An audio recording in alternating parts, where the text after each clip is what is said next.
Yes, today we will understand the characteristic of PN junction diode.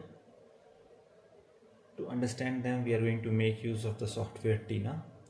This is the TINA interface. You can see here the basic symbols, that is ground, voltage source, battery, current, this AC source, this voltmeter, ammeter, and so on. We have switches over here, meters, sources, semiconductors like diode, Zener diode, transistor, MOSFET, etc. So let's start with the basic one. In order to have the PN junction characteristics, we need a PN diode first. So we'll go into the sources. In the sources, so we'll go into the semiconductors and we will select a diode. You can just drag that diode. I'm just zooming it for you. Yeah, look at this one. This is the diode I have dragged, and in order to find the characteristics, I need to apply a source over here. So I will go into the sources and I will use a voltage source over here.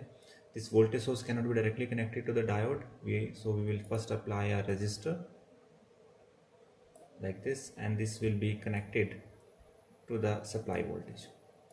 Now, in order to calculate the current and the voltage, as we have to draw the characteristics between the input voltage and the current obtained through the diode, so we will apply a series ammeter over here in order to calculate the current.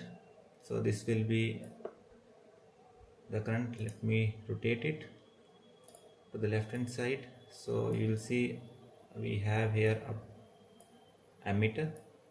Let me also rotate it to the right hand side. So this will be connected like this, and this will be further connected to the ground of this, or to the negative of this, right? Let me correct it.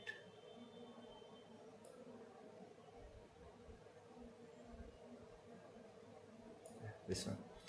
Now the voltage which I want to obtain across the diode, which is this diode, I will apply a voltmeter over here. So voltmeter will be applied in parallel to this in case I need to find the voltage across this diode. Right, this is the circuit, and at last we will apply a ground in order to show this. This is a ground. This voltage source is by default of 5 volts. You can see here the voltage is 5 volts, and this resistor is of 1 kilo ohm. So these are some standard values. We will use them. This is a diode, that is 1N1183 diode, and this is the voltmeter and the ammeter. So in order to run it, we will go into the analysis part, and we will go into DC analysis over here, and then to the DC transfer characteristics.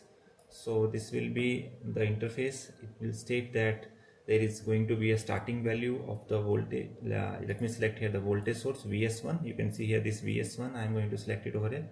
The starting voltage is 0, and let us suppose the end value is 10 over here, and I want here to be number of points to be around 100 between 0 to 10 volts. So this is sufficient. Okay, this is going to give us a plot, but this plot is very different as we have studied in the classrooms or in the theoretical subjects, because the input voltage is V but the output over here is different. So I want here input to be my voltage source Vs and the output to be my current. So what I will do, I will go into the edit and the post processor. I will post processor. Yeah. So you will see here that I want to change values from of my AM and VM over here in order to calculate it. So what I will do, I will use this voltage obtained through the voltmeter as my x-axis, whereas the current through this ammeter as my y-axis. So I will go into the more option of this post processor which I have just obtained. There you have to first select XY plot. Once you select the XY plot, you will see here this X part and Y part. So my X will be definitely the voltage, so I will add it. Just a second. So I will add this voltage on this thing, and this Y will be my ammeter, that is the current value. So this will be added over here, and I will use this and say create and OK. So once I do that, you will see your function X will be now in terms of voltage and function Y will be in terms of your current. And this is the exact characteristics that you have studied, that the voltage is increasing up to a particular value, then there is going to be a knee voltage, and after that you will see a huge increase in the current because of the crossing of the barrier, or the voltage has crossed the barrier voltage in a PN junction diode. So this is how we will find the PN junction diode characteristics.